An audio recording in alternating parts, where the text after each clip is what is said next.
Hola, ¿qué tal? ¿Cómo están? Muy buenas noches, soy Caterina Riveros, tu psicóloga, sexóloga, y este es un episodio más de La Consexería, que hablar de sexo no sea tabú. Y hoy vamos a hablar un tema súper agradable, a lo mejor un poquito raro para muchos, pero pues no va a dejar de ser muy interesante. Hoy estamos con Divani Aguilar, ella es una fisioterapeuta y todos van a decir, bueno, ¿qué hace una fisioterapeuta pues en un tema de sexualidad? Pues vamos a hablar de temas muy interesantes como la sexualidad y la discapacidad. ¿Cómo estás, Divani? Muy buenas noches. Hola, ¿qué tal? Buenas noches. Muy bien, gracias.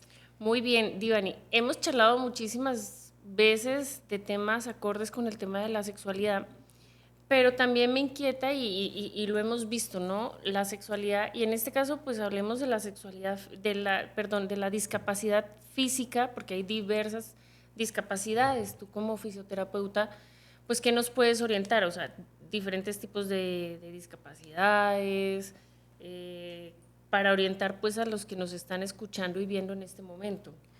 Sí, claro. Bueno, sí, justamente como lo comentabas, por empezar es un poquito raro porque simplemente el hecho de hablar como de estos dos temas por separado ya es como tabú en nuestra sociedad, ¿no? Tanto de discapacidad como de sexualidad. Sexualidad. Entonces ahora junto es como Ajá. todavía un poquito más raro. Pero sí, bueno, para ubicarnos un poquito como en el contexto de hoy, la discapacidad, pues sí, justamente tiene, pues se trabaja en diferentes aspectos, pero un aspecto general de la discapacidad es la disminución de las funciones de una persona ante el medio en el que se rodea. Okay. Entonces, entre más dificultades tenga esta persona a desarrollarse en su medio, se considera que su discapacidad es mayor. En este caso, el día de hoy, pues vamos a hablar en específico de las discapacidades físicas, porque también tenemos otro tipo de discapacidades mentales, pero pues también ahí la información es muy grande y pues nos da como No, ahí sería para otro otro, episodio. ajá, sí, claro, como hasta una temporada completa. Entonces, pues sí, justamente el día de hoy pues nos vamos a enfocar un poquito más en la parte de discapacidad física, que pues como tal habla de las disfunciones de nuestro cuerpo en la parte física. Ahora bien, hay este tipo de discapacidades, bien sea de forma natural, de forma traumática, ¿de qué otras discapacidades? ¿Por qué? Pues porque, por ejemplo, en mi práctica privada, si me llegan pacientes con algún tipo de discapacidad y si me preguntan para tener relaciones sexuales, mucha gente, yo creo que inclusive personal del área de la salud, hace caso omiso con este tipo de discapacidades y dicen, bueno, está con discapacidad, no tiene derecho a tener relaciones, o no se le antoja, o no le sirve, o no nada, pero pues un momentico, nuestro cerebro pues sigue funcionando y nos sigue dando placer.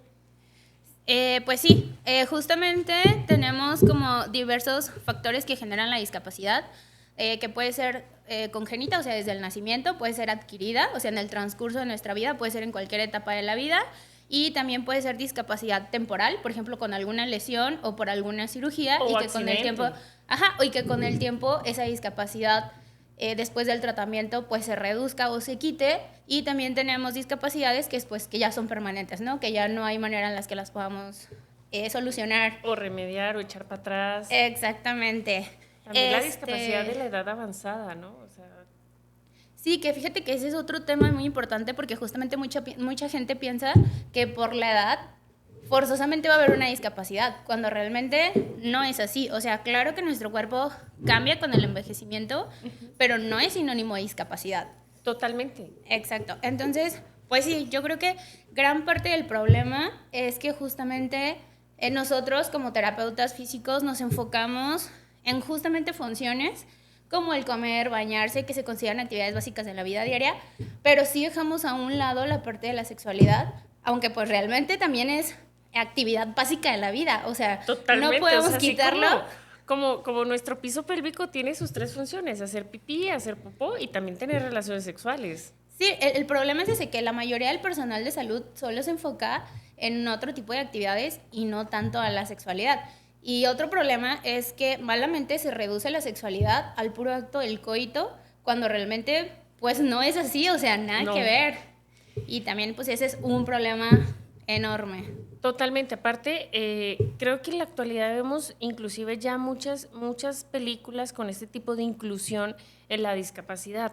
Pero ahora, si nos vamos al tema de los derechos sexuales, porque sí tenemos derechos sexuales, tenemos este derecho a tener placer, a tener una relación sexual placentera y a tener lugares establecidos, seguros para nosotros poder tener este tipo de relaciones sexuales. Una persona en silla de ruedas, una persona a lo mejor con muletas o lo que sea.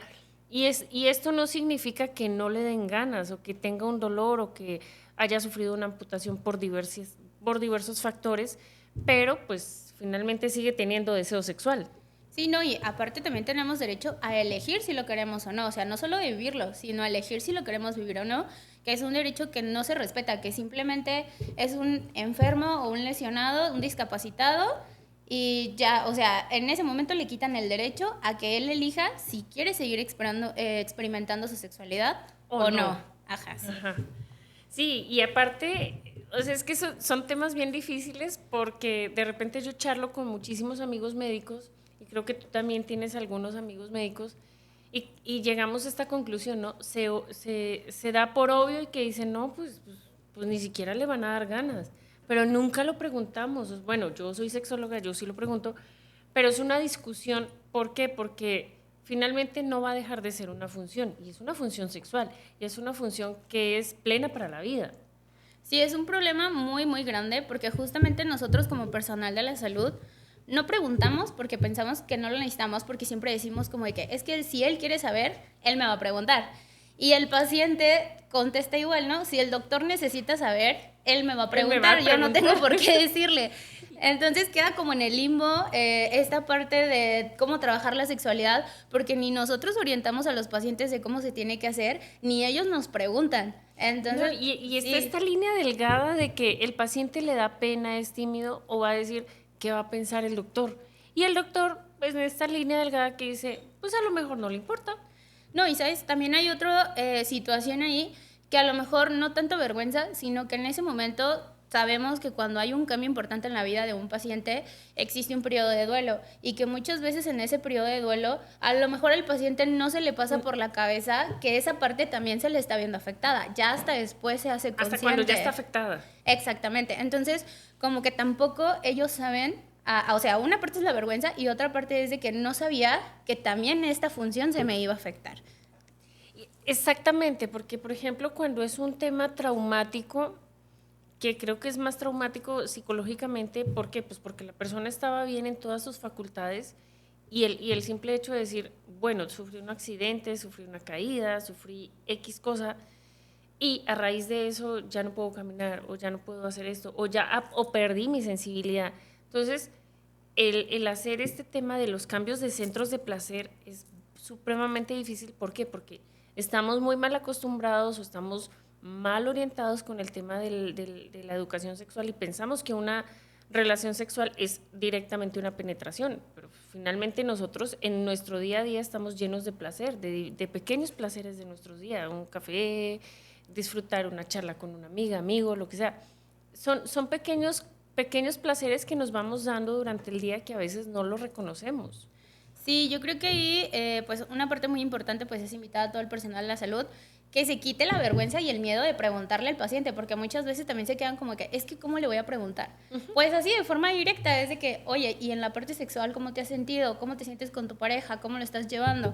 Porque si no, pues el paciente es muy raro, el paciente, o sea, yo en la parte de terapia física, justamente rehabilitando lesiones medulares o cirugías de columna o amputaciones, han sido cuando muchos 5 pacientes en 10 años que directamente han llegado y me han preguntado, oye, muy bonito y todo, el doctor ya me explicó qué hacer con el dolor, ya me explicó cómo cuidar mi cirugía, pero nadie me ha explicado cómo le voy a seguir haciendo para ser feliz con mi pareja. Y yo, o para rehacer mi vida sexual, porque finalmente, exacto, previo a una cirugía, previo a lo que sea, estamos acostumbrados a una vida sexual activa, no activa, lo que sea, pero estamos acostumbrados. Entonces, cuando nos paran así de sopetón y nos dicen, bueno, se tiene que rehabilitar, tiene que tener paciencia, tiene que tener...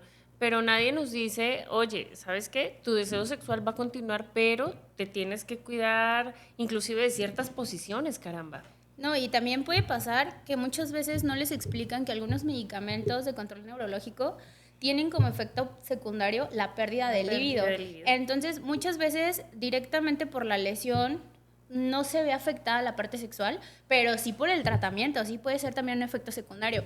Y generalmente les explican los médicos a los pacientes de que te va a dar sueño, te va a dar sed, te vas a sentir cansado, pero nunca les explican que también pueden llegar a tener una pérdida de libido por el medicamento. Entonces, exacto, el paciente se empieza a preocupar porque no entiende qué está pasando, no sabe qué esperar de su cuerpo y pues mucho menos saber a quién acudir ni cómo tratarlo.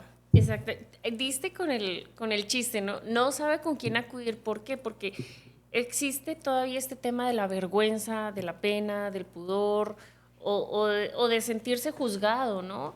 Y yo creo que cualquier paciente o cualquier persona que haya sufrido cualquier cosa, pues, hombre, lo mejor es que usted vaya y pregunte a cualquier personal del área de la salud, sobre todo a la persona que lo está atendiendo, bien sea un neuro, bien sea un trauma, como tú dices, las lesiones medulares o una cirugía de columna y todo eso, pues sí, te va a afectar toda la inervación. ¿Por qué? Pues porque manejan todos estos nervios. Aparte, se sufre este tema de la inflamación y la inflamación te va a llevar a un reposo y este reposo te va a llevar a que estés quieto, a que pares tus actividades y este simple proceso te va a llevar a ti a una depresión por falta de actividad. Y esa depresión nos va a bajar la libido. Sí, es como un ciclo de nunca acabar. Ajá. Pero justo lo que hablamos hace rato, aquí lo importante es mantener al paciente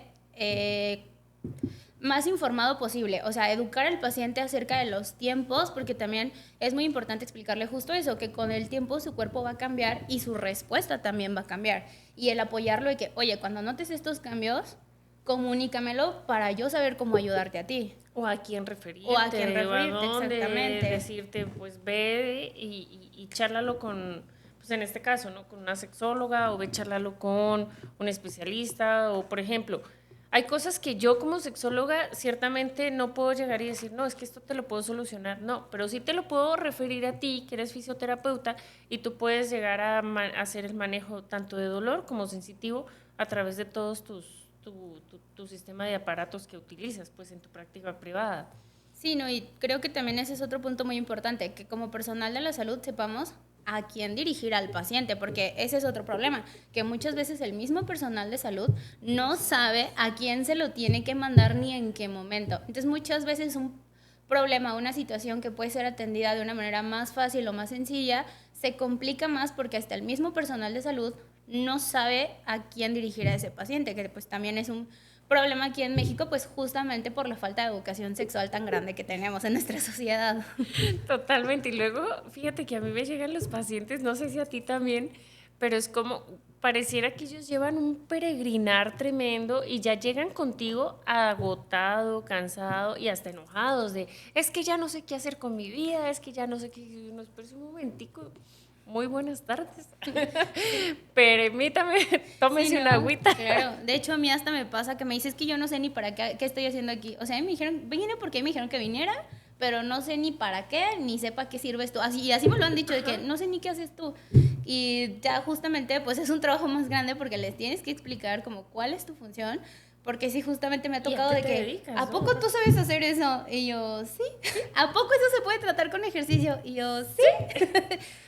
Exactamente, o sea, hay cosas y ciertamente ahorita en la actualidad tenemos diversas especialidades que han nacido, yo creo que de unos 10 años pues para acá. Por ejemplo, todos estos temas vulvodíneas, inclusive una contractura del femoral te llega a afectar una erección, un dolor vaginal y eso te va a afectar en una relación sexual. Claro. Entonces, la gente, pues obviamente, yo no lo sabía hasta que lo estudié, lo entendí, lo comprendí, pero no cualquier personal del área de la salud va a saberlo o va a estar obligado a que lo sepa. ¿Por qué? Pues para eso hay especialistas, especialistas como tú, especialistas como yo, que nos dedicamos a este tipo de detalles, sobre todo ver este pro de la sexualidad de los pacientes. Por ejemplo, o sea, yo me pongo a pensar, no sé si tú sabías, pues ahorita acá en México, solamente en Ciudad de México, hay moteles diseñados para discapacitados, o sea, están con el lavabo mucho más bajo, con barandales de seguridad, con botones en la cama de seguridad por cualquier cosa que llegase a pasar. O sea, eso se me hace súper chévere, ¿por qué? Porque están pensando en esta inclusión sexual de la discapacidad.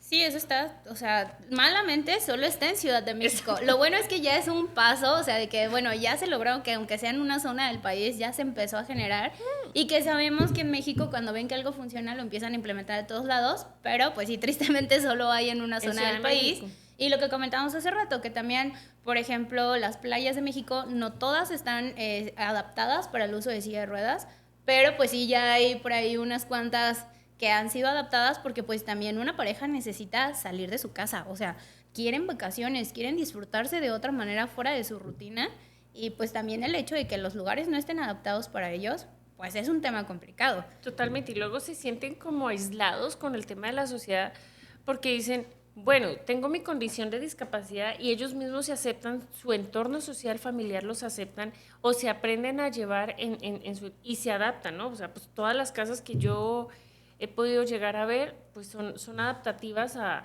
por ejemplo, una cama para que la silla de ruedas pueda entrar y pueda pasarse de la silla de ruedas a la cama, los lavabos, los baños, los retretes, toda esa vaina. Entonces, llegan a un lugar público donde estamos promoviendo o donde escuchamos pues diversas publicidades de la inclusión, no sé qué y demás, pero efectivamente a veces no lo hay y son muy pocas las playas que una persona en condición de discapacidad la puede llegar a disfrutar.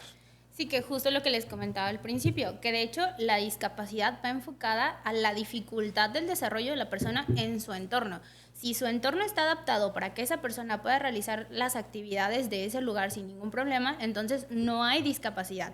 En cambio, así sea en su propia casa, si su casa no está adaptada para que él pueda realizar sus funciones dentro de las funciones de su cuerpo, entonces ahí sí existe una discapacidad. Entonces, en cuanto más adaptado esté el entorno para el uso de, deja tú solo la silla de ruedas, muletas, andaderas, bastones. Hay unas personas que no necesitan ni muletas, ni andaderas, ni bastón, pero sí usan un tipo de calzado especial que a lo mejor se hunde en la arena o algo así. Entonces eso ya genera una discapacidad. Entonces sí, justo pues hay una necesidad muy grande de adaptar los entornos de toda la ciudad para que cualquier persona pueda tener acceso a ellas. Totalmente. Y fíjate que yo, ahorita que lo mencionas, pues ni siquiera me había imaginado el tema de los zapatos. Y es cierto, o sea, y a veces pues como nosotros andamos por la vida como normales, por así decirlo, pero si de verdad creamos como esta conciencia de las personas que nos están escuchando, de, a ver, habemos un mundo de personas, habemos un montón de personas con diversas discapacidades, inclusive los lugares, los centros comerciales, los consultorios, porque me ha tocado ver algunos consultorios de que el paciente viene en silla de ruedas y tiene una escalera, entonces no te puedo atender porque estás en silla de ruedas o te tienes que esperar porque hasta que no me habiliten un consultorio abajo para poderte atender, porque tú no puedes subir en una escalera, efectivamente. Entonces a veces también he visto algunos médicos que llegan a juzgar de, oye, pues estás en silla de ruedas, ya deberías de utilizarla súper bien, la chiquita, la no sé qué, pero también una silla de ruedas es como un automóvil, o sea, son costosas, y no pensamos como en el tema económico de diversos pacientes. ¿Por qué? Pues porque a lo mejor fue un evento traumático en su vida y no tenía contemplado de que en vez de comprar, de su día a día, tuvo que comprar una silla de ruedas y adaptarse a ello. Sí, de hecho, pues sí, justamente el acceso a salud es un factor muy determinante para el avance del tratamiento de la persona, porque no nada más como tú comentas en consultorios, hay personas que ni siquiera pueden salir de su casa porque necesitan una ambulancia para trasladarse y a lo mejor la colonia en la que viven no hay calle y la ambulancia no puede acceder ahí, entonces necesitan atención a domicilio y hay muchos especialistas que no dan esa atención. Digo, sabemos cómo está el tema de seguridad en nuestro país, pero pues aún así también este tipo de personas que no pueden trasladarse se ven afectadas justamente porque pues no tienen acceso a salud, que ahí es otro derecho que les estamos quitando. Es correcto. Aparte, ahorita que dijiste el tema de la seguridad, a veces se pueden mandar ciertas ambulancias a ciertos puntos y que el especialista pueda llegar al domicilio de la persona por determinadas cosas, porque esté lejos, por todo, y que la persona no esté en las condiciones ni para ponerse de pie, ni para sentarse, ni nada. Pero nos ha pasado, ¿no? De que, oye, es que se robaron la ambulancia, o sea, no sé qué. Entonces también ahí, pues es como crear esta conciencia, ¿no? Diversas colonias, lo que sea, pues respetar el área de la salud, caramba.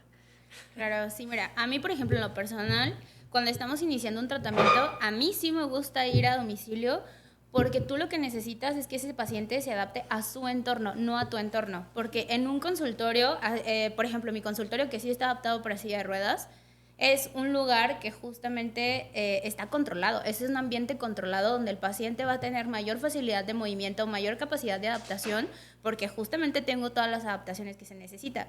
Pero ¿qué pasa? En consultorio aprenden a hacer las cosas, llegan a su casa y ya no pueden. Ya no pueden. Porque obviamente su casa tiene condiciones totalmente diferentes que las de mi consultorio y eso los frustra todavía más. Porque llegan y me dicen, es que salgo de aquí muy feliz porque puedo hacer cosas, llego a mi casa y ya no puedo. Nada. ¿Por qué? Porque claro, yo les enseño a hacer los traslados a lo mejor en una colchoneta que está adaptada para la altura o que tiene el grosor, el espesor suficiente, pero en su casa no, o el tipo de piso es más resbaloso y aunque conmigo aprendan a usar su silla de ruedas, su bastón o sus andaderas, llegan a su casa y no pueden hacerlo porque su piso no da o sus escaleras no dan y yo no tengo escaleras, yo tengo rampas. O los baños, o sea, el tema, por ejemplo, de algo tan básico como el baño diario, ¿no? O sea, a veces son personas que necesitan que las movilicen y es un baño muy chiquitico y todo. Yo creo que todos los espacios se pueden llegar a adaptar siempre y cuando se puedan ver las formas y las maneras. Pero también hay y no sé si te ha tocado, Divani, que hay familiares que como que los dejan a la deriva y, ay, pues tú sabrás y no sé qué.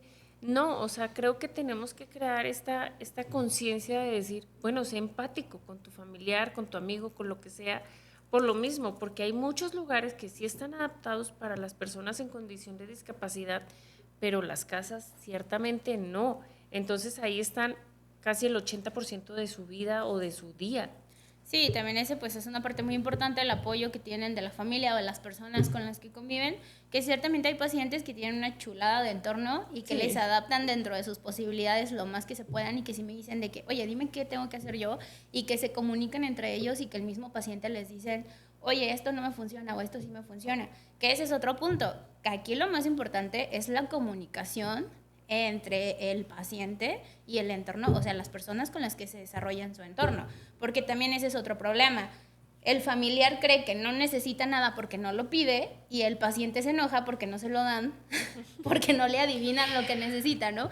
Entonces también hay que favorecer un buen la comunicación. Lo que yo he venido promocionando desde el inicio del podcast, ¿no? La comunicación, porque a veces sí es cierto, o sea, el paciente o el familiar dice, ay, no, pues es que si me está viendo, me está viendo así como estoy, de que no me puedo mover, pues ahora sí que como el meme de que del carro, ni modo que me eche el carro y el otro ni modo que no se quite y ahí exactamente, ahí se cruza y ya no pasa nada. A mí me ha pasado muchas veces que, por ejemplo, hay pacientes que pierden la movilidad de uno de sus brazos y llego y veo al familiar dándole comer en la boca, lavándole los dientes, peinándolo y le pregunto, oye, ¿qué estás haciendo? Es que no puede. Y yo, ¿por qué? Es que no se mueve. Y yo, no mueve una mano, pero tiene dos y la otra sí la mueve. Sí, y luego se quedan así de, ay, sí es cierto, no nos acordábamos que tenía otra. Y yo, ¿cómo que no? O sea, ¿que no la estás viendo que la otra mano sí la mueve? ¿Qué pasó? Ay, yo, ¿qué pasó? O sea, si con la otra te estás deschongando porque le estás metiendo mucha comida a la boca, ¿cómo que no? O sea, para pelear sí puede, pero para hacer sus funciones y no. Y es cierto, o sea, también es orientar y que este tipo de pacientes tengan esta paciencia y esta conciencia de adquirir su nueva vida, porque en realidad es vivir una nueva vida. Y sí me ha tocado ver este tipo de situaciones de que inclusive el que está en esta condición, que dices que no mueve una mano o que no mueve las piernas o lo que sea, bueno, son groserísimos, son altaneros y el familiar está así que se desborda pues por ello, por atenderlos y toda esta cuestión.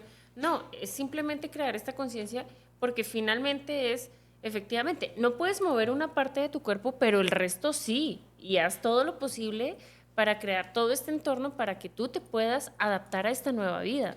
Sí, lo que pasa es que cuando se está llevando este proceso, justamente lo que hablamos hace rato, el proceso de duelo, en lo que están como aceptando y resignificando como todo su proceso, lo malo es que se enfocan en su disfunción, o sea, en lo que no pueden hacer, en lugar de enfocarse en lo que sí pueden hacer, que de hecho eso es lo que se debe hacer. Nosotros en terapia física es lo que hacemos.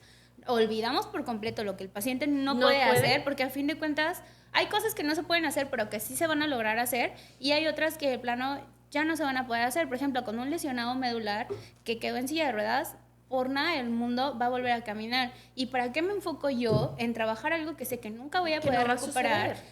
Pierdo tiempo. Lo ideal es justamente hacer una evaluación personalizada de cada paciente, ver cuáles son sus funciones y enfocarnos en lo que sí puede hacer para potenciarlo y que pueda hacer más cosas dentro de sus capacidades. Y el problema es ese, que se enfocan en su discapacidad, no en sus capacidades. Y lo dices muy claramente, y aparte, bueno, ya para concluir este episodio, es la gran mayoría de discapacidades pueden llegar a tener relaciones sexuales, así de sencillo, y se pueden llegar a ser adaptativas a la nueva vida, a la nueva realidad que están viviendo.